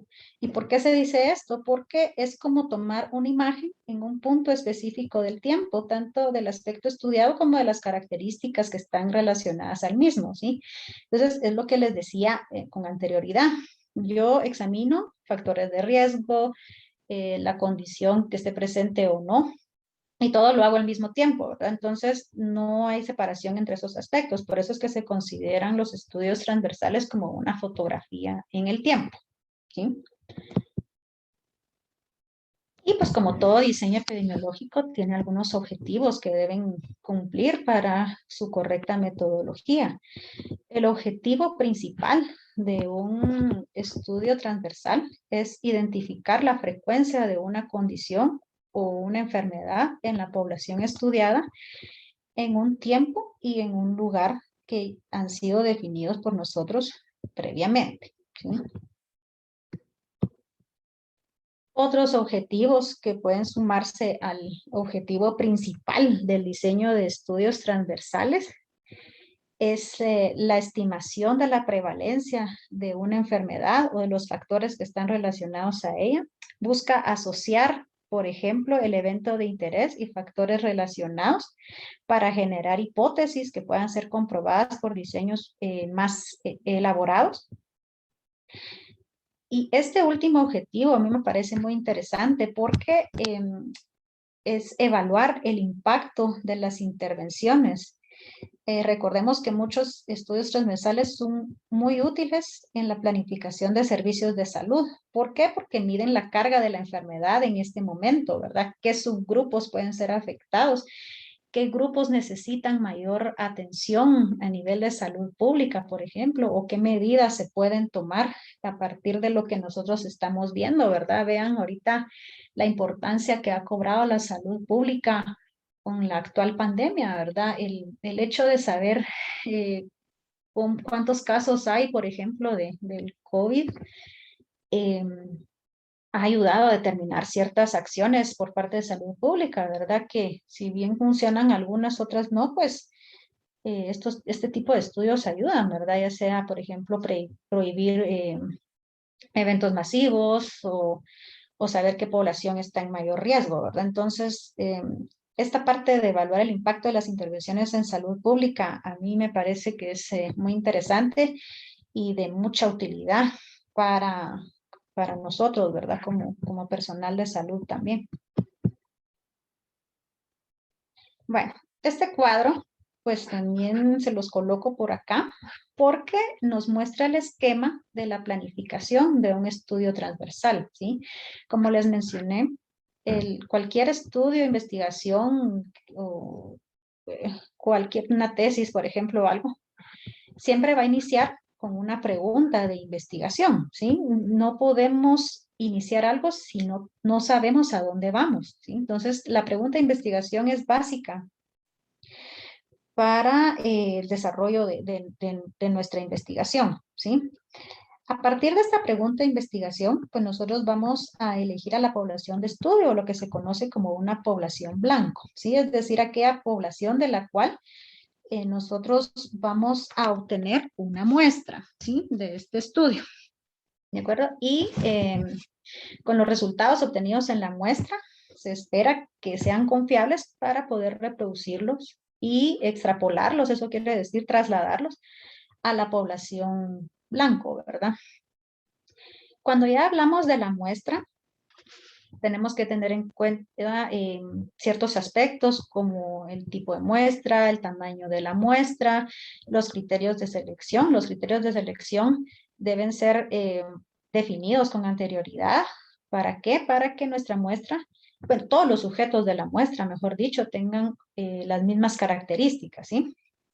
Y también vamos a seleccionar las variables del estudio, las que son relevantes para contestar la pregunta de investigación, basados pues en una búsqueda detallada de la mejor evidencia científica publicada, ¿verdad? Tampoco podemos realizar un estudio si no sabemos cómo se comporta la enfermedad o fenómeno que estamos estudiando. Ahora necesitamos adquirir todo el conocimiento de la bibliografía que está disponible para poder hacer esta parte del estudio, ¿sí?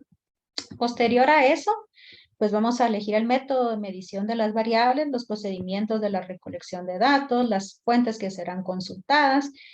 En esta etapa, pues también nosotros hacemos el diseño de los instrumentos para la recolección de los datos, la metodología de estandarización, ¿verdad?, del personal. Recordemos que en la clase pasada se hablaba de la calibración de los investigadores, ¿verdad? Eso quiere decir, al estandarizar las variables y las condiciones que estamos investigando, se debe entrenar al personal investigador para que los resultados que van a ser sometidos a análisis no representen mucha diferencia, ¿verdad? Y pues también se elige el plan de análisis de los datos, pues con base en procedimientos estadísticos, fórmulas estadísticas, ¿verdad?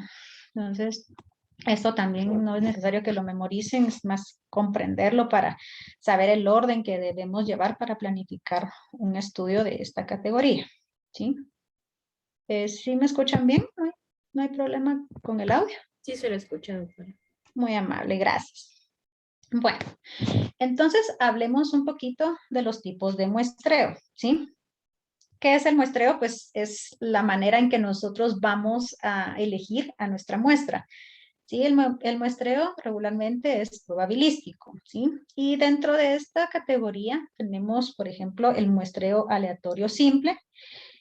En este tipo de muestreo, todos los sujetos o elementos tienen la misma probabilidad de ser elegidos. Y este tipo de muestreo nosotros lo vamos a utilizar cuando la población objeto del estudio es una población cerrada. Por ejemplo, que nosotros fuéramos a hacer la investigación en una escuela, en una cárcel, en un hospital, que vamos a estudiar muestras de laboratorio o similares, ¿verdad? Entonces, estas poblaciones pues se caracterizan porque sus elementos se pueden identificar y numerar fácilmente. Entonces, este sería el tipo de muestreo más indicado, ¿sí? También tenemos los muestreos sistemáticos. Por ejemplo, aquí los sujetos de investigación pues son seleccionados con intervalos regularmente de una lista. Por ejemplo, en los registros hospitalarios yo puedo obtener el listado de las personas que tienen las características que yo necesito para mi investigación y los voy a escoger con base en intervalos, ¿verdad? Para que pues tengan todos la misma oportunidad de ser incluidos dentro del estudio.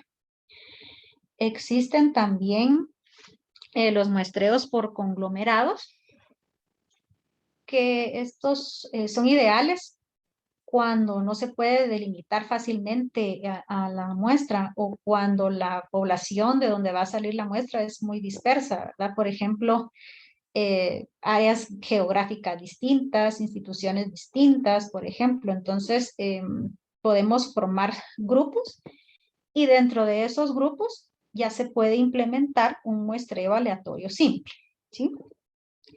También tenemos el muestreo estratificado, que es un tipo de muestreo donde no todo se deja al azar, ¿verdad? Sino que podemos hacer divisiones en grupos grandes que tengan una característica determinada, ¿verdad? Por ejemplo, si yo estoy utilizando la condición socioeconómica, sabemos que hay distintos tipos de condiciones socioeconómicas, ¿verdad? Entonces yo las puedo clasificar y dentro de eso también hago un muestreo aleatorio simple. Realmente el diseño que nosotros escojamos para nuestra muestra va a depender de los objetivos que nos planteemos al inicio y va a depender de la pregunta de investigación que estamos realizando, ¿verdad? Pero entonces preguntémonos por qué es tan importante la aleatorización. A ver, para empezar, definamos qué es aleatorización, o qué idea tenemos cuando decimos que algo es aleatorio. ¿Quién me apoya ahí? ¿Quién me ayuda? ¿Algo que ha sido elegido al azar? Sí, muchas gracias.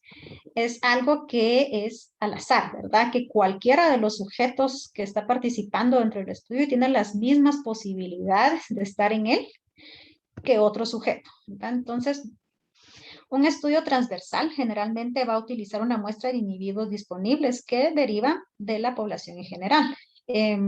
Cuando tenemos condiciones ideales, si la muestra es seleccionada mediante el proceso aleatorio, es muy probable que sea representativa, ¿verdad? Que es lo que nosotros buscamos al final, que los resultados que encontremos en la muestra podamos trasladarlos a la población que nos dio origen a dicha muestra, ¿verdad? Y eso nos va a dar la validez y la confiabilidad que necesitamos nosotros para nuestro estudio. ¿Sí?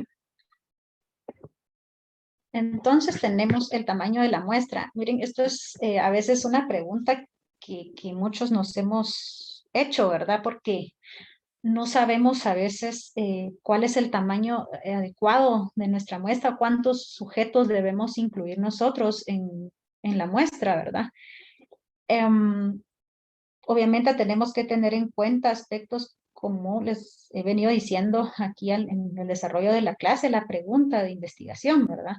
También existen fórmulas estadísticas para el cálculo del tamaño de la muestra que van a variar dependiendo del tipo de estudio, ¿verdad? Entonces, tenemos esas ayudas, pero hay que cumplir ciertos requisitos, ¿verdad? Por ejemplo, se pide que el margen aceptable de error sea del 1 al 5%, que el nivel de confianza sea del 95 al 99%, y la distribución de la respuesta, ¿verdad? Por ejemplo, la prevalencia de la enfermedad en la población blanco, ¿verdad? Entonces, tenemos que comprender bien el fenómeno y, como les digo, cada estudio tiene su fórmula, pero no olvidemos estos aspectos, ¿verdad? Que también estos sí deben estar presentes siempre que nosotros tengamos en cuenta los tipos de muestra, ¿verdad? Y el tamaño de nuestra muestra.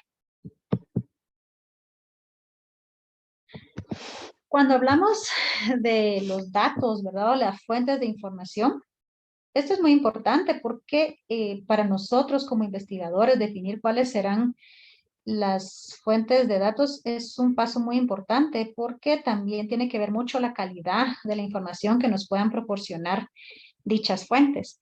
Tenemos fuentes primarias, que son los datos obtenidos directamente de la población. Pueden ser a través de instrumentos como cuestionarios o entrevistas. Y están las fuentes secundarias, que pueden ser expedientes médicos, certificados de defunción, pueden ser reportes de laboratorio, censos, registros históricos, ¿verdad? Independientemente cuál sea la fuente de nuestra información, lo importante es que los datos que nos proporcionen sean de calidad. Y eso pues depende mucho también de las instituciones, porque tienen que tener su base de datos ordenada, cómo han obtenido ellos la información también, ¿verdad? Porque recordemos que nosotros pues no ejercemos ninguna manipulación ni manejo de esos datos, ¿verdad? Sino que solo nos vamos a recolectar, ¿verdad? Cada procedimiento de recolección pues tiene sus ventajas y desventajas. Por ejemplo, cuando hablamos de cuestionarios, pueden relacionarse con una baja tasa de respuesta, porque si hay preguntas que no han sido formuladas correctamente o cuestionarios muy largos, el sujeto que está siendo examinado puede sentirse como perdido, ¿verdad? Y puede contestarlos de una manera incompleta o errónea. Y esto, cuando ya estamos revisando las respuestas, pues vemos que algunas cosas, algunos elementos pueden ser no útiles, entonces nos vemos obligados a aumentar el tamaño de la muestra. Entonces ya ahí pueden haber discrepancias en la información que estamos obteniendo, ¿sí? Por ejemplo, las entrevistas tienden a ser un mejor elemento un mejor instrumento de recolección de datos, pero pues pueden requerir mayor inversión de tiempo, una mayor inversión económica, ¿verdad? Entonces tenemos que diseñar nuestros instrumentos de recolección de medida que respondan a nuestra pregunta de investigación también, ¿sí? Ahora bien, como todo diseño epidemiológico, los estudios transversales están en riesgo de tener sesgos en su diseño. ¿Qué es un sesgo? ¿Hay alguien que tenga idea de qué puede ser un sesgo? ¿O qué les dice la palabra sesgo a ustedes o la imagen que está ahí en su pantalla? ¿Como el margen de error? Sí, pues gracias. Los sesgos están relacionados directamente con errores, ¿verdad?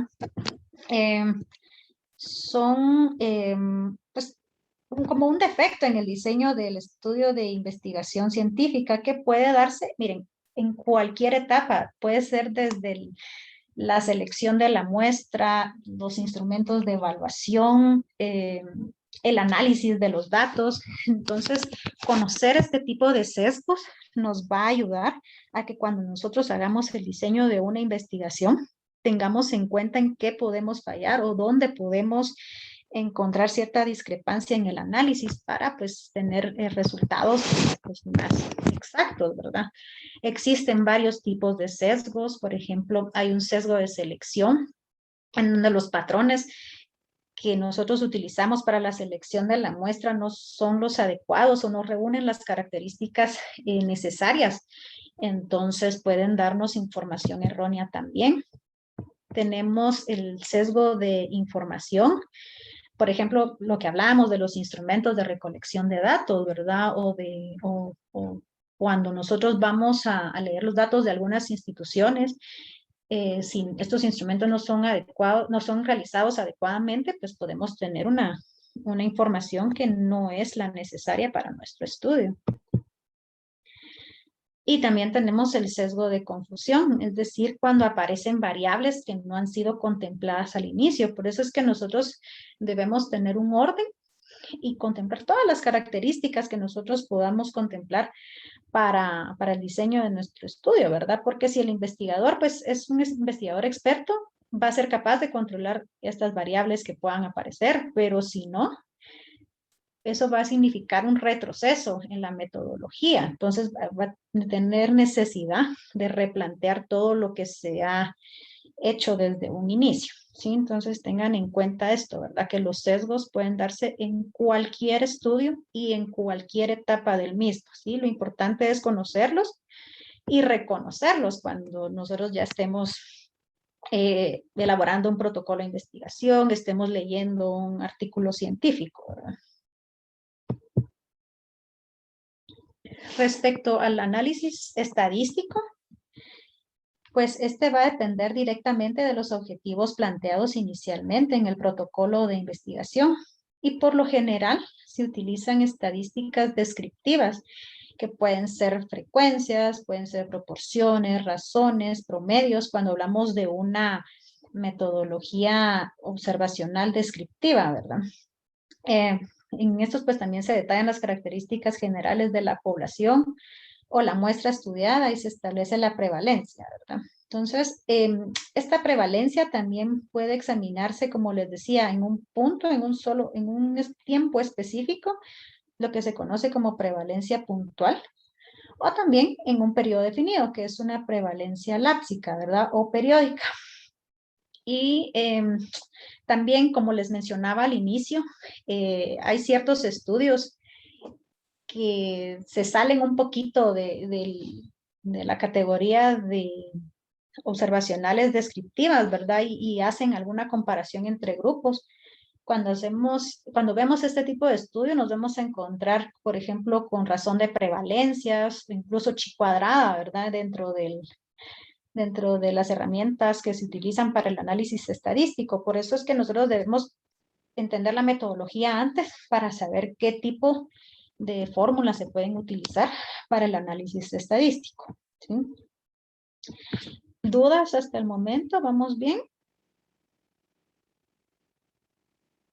Todo bien, doctora. Está bien. Entonces vean cómo abarcamos desde la pregunta de investigación, ¿verdad? Cómo seleccionamos nuestra muestra, cómo definimos, por ejemplo, los instrumentos que vamos a utilizar. Todos estos son componentes que ustedes, si bien cuando lean un artículo no van a estar desglosados de esta manera, pero durante la lectura del mismo ustedes se van a dar cuenta si los que realizaron el estudio tuvieron el cuidado de seguir toda esta metodología que aquí se les explica, ¿verdad? Porque es la base para tener unos resultados adecuados. Y entonces también tenemos que diseñar estudios transversales. También pueden representar algunos retos, ¿verdad? Para el investigador. Por ejemplo, definir criterios diagnósticos de la enfermedad o condición de interés. Pues también lo que les mencionaba, ¿verdad? Ustedes deben conocer perfectamente cómo se comporta el fenómeno o enfermedad que ustedes están investigando para establecer criterios diagnósticos adecuados. Identificar la población blanco, ¿verdad? ¿Qué sujetos se deben incluir dentro del estudio? que va ligado a la pregunta de investigación y a los objetivos planteados desde un inicio para poder hacer, para poder definir los resultados, mejor dicho, ¿verdad? Las fuentes de datos, pues ya lo hablamos, ¿verdad? Entrevistas, resultados de laboratorio, registros hospitalarios. Lo importante es que estas fuentes de información sean precisas y pues los datos o la información que nos proporcionan sean de calidad. Definir el espacio temporal, eso es bien importante, ¿verdad? Hablamos de prevalencia puntual o prevalencia láctica, ¿verdad? Entonces, definir exactamente si lo vamos a hacer en un día en específico, por ejemplo, en un tiempo en específico. Eso es muy importante también para el investigador. Como les decía, no es que estos estudios tengan un seguimiento en el tiempo, ¿verdad? El periodo que pueden tomar, pues es un periodo breve, pero que nos puede ayudar también a obtener mejores resultados. Las características demográficas son muy importantes. Entre ellas podemos encontrar sexo, raza, condición socioeconómica, ¿verdad? Entonces, tengan en cuenta que muchas de las enfermedades que actualmente son sujetos de estudio tienen un componente que va más allá de lo biológico. Tenemos que entender cómo es el ambiente donde el individuo se desenvuelve, cuáles son los factores ambientales que lo rodean, factores socioeconómicos, factores educacionales, y ustedes se darán cuenta, como ya vieron en el tema de determinantes de la salud, que todo esto tiene una influencia en que el sujeto pueda padecer o no alguna condición, ¿verdad? Entonces tengan en cuenta también estos aspectos en el momento de establecer sus criterios o las variables del estudio que ustedes quieran implementar, ¿sí? Algunas de las ventajas de los diseños transversales, pues tenemos que son económicos y fáciles de realizar. ¿Por qué? Pues porque ya ahí está la información, ¿verdad? Nosotros solo tenemos que saber qué información estamos buscando y pues regularmente ya es una información que tenemos a la mano, ¿verdad? No es algo que nosotros tengamos que elaborar regularmente, ¿verdad? También describen la prevalencia de la exposición, es decir, cuántas personas están afectadas en una población determinada, frecuencia, magnitud, distribución de dicha enfermedad, ¿verdad? Y entonces también permiten identificar a estos individuos con esta condición o factores. También explora posibles asociaciones, ¿verdad? Lo que les decía, estos estudios representan la base y representan muchas veces el origen de muchas investigaciones posteriores que ya nos llevan a datos un poquito más, si bien no decir exactos, podríamos, que nos proporcionan información adicional sobre cómo tratar ya, por ejemplo, la condición que estamos investigando. Las intervenciones de salud pública, ¿verdad? Que hablábamos ahora que la salud pública siempre ha sido muy importante, solo que creo que ahora estamos como más conscientes de eso, ¿verdad? Vemos cómo todos los sistemas de salud pública ahorita están colapsados, sea primer mundo, sea tercer mundo, ¿verdad? Todos los países tuvieron estas irregularidades en sus sistemas de salud pública, ¿verdad? Lo que nos invita a replantearnos la importancia de esta, ¿verdad? Para toda la población. Pocas dificultades éticas, ¿verdad? Lo que hablamos es mucho más fácil establecer un tipo de diseño transversal que un diseño experimental. Sin embargo, no quiere decir que estos estudios no contemplen aspectos éticos, ¿verdad? Y los aspectos éticos estarían relacionados, por ejemplo, con el manejo confidencial de los datos. También podríamos mencionar que, por ejemplo, los investigadores, los que están realizando las entrevistas, como quieren obtener cierta información o ya conocen muy bien la información, o sea, quieren guiar, por ejemplo, hacia dónde quieren guiar la entrevista, ¿verdad? Entonces, debe haber esa especie de imparcialidad cuando estén realizando o cuando estén utilizando este tipo de instrumentos de evaluación.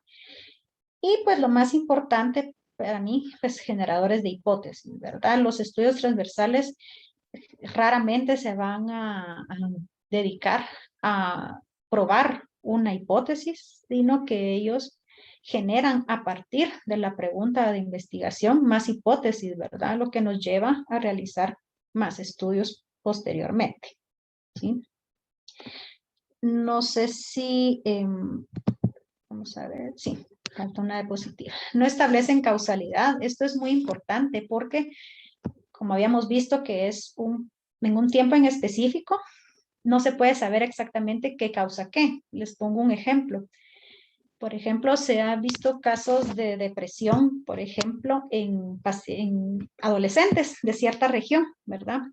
Y también se ha visto que está relacionado con la obesidad, ¿sí? Entonces, si nosotros queremos saber cuántos adolescentes obesos y que están padeciendo o pasando por esta situación de depresión hay, pues vamos a hacer un diseño y vamos a establecer la prevalencia de estos fenómenos. Sin embargo, no podemos determinar si el estado de depresión que están pasando ha llevado a que cambien su dieta, por ejemplo, o la falta de ejercicio, o si estar obeso ha llevado a este estado de depresión, ¿verdad? Entonces, esta es una de las desventajas de los diseños transversales, ¿verdad? Que no puedo establecer qué causó qué, porque todo lo estoy investigando al mismo tiempo, ¿sí? Como ya habíamos hablado, pues existen los riesgos de caer en sesgos, ¿verdad? Pero ya los tratamos anteriormente. Hay factores que pueden afectar la medición de la prevalencia. Por ejemplo, hay enfermedades o exposiciones poco frecuentes o muy raras, ¿verdad? O enfermedades, por ejemplo, que el desarrollo natural de esta enfermedad no es tan largo. Por ejemplo, si yo estoy investigando algo hoy y lo quiero volver a investigar en un mes en esta misma población con enfermedades que se desarrollan dentro de un periodo muy pequeño, puede ser que mis datos van a variar considerablemente, ¿verdad? Si, por ejemplo, estoy haciendo un estudio transversal sobre diabetes, sabemos que la diabetes pues, ya es una enfermedad crónica, que yo, no importa las veces que yo esté evaluando a la misma población, sé que voy a encontrar dicha situación en ella, ¿verdad? Entonces, cuando son enfermedades o exposiciones así raras o poco frecuentes o de desarrollo de desenlace muy rápido, no son nuestra mejor opción, ¿verdad? Ya debemos optar por otro tipo de diseño, ¿verdad? No sé si hay alguna pregunta, dudas.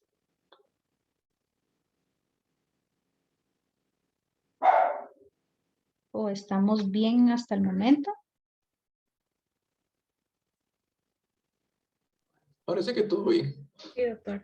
Sí, bueno, pues ahí corrí un poquito con la clase, pero abarcamos todo lo que yo necesitaba abarcar. De todas maneras, yo les estaré colocando en su Classroom material de apoyo para que ustedes puedan ampliar esto y vamos a tener también una actividad integradora de estos temas, ¿verdad? Junto con los diseños ecológicos y los diseños experimentales, que pues en su momento ya se les explicará la metodología a seguir. Entonces yo los invito a que pues reproduzcan cada una de las grabaciones que tienen ahí, ¿verdad? Porque siempre hay cositas que podemos pasar por alto y con el material de apoyo pues complementar, ¿no? Cualquier duda, consulta que tengan, pues estoy a la orden y me disculpo nuevamente por los inconvenientes del inicio, ¿verdad? Pero pues aquí concluyo yo, doy paso a la última parte que es la unidad de prevención. Doctora, no sé si estamos ahí. Rosy, sí, muchas gracias. No sé si, de acuerdo al tema de la unidad de prevención programado para hoy, pues no sé si hay algún docente que esté ya. Doctor Castañeda, ¿usted tiene alguna información?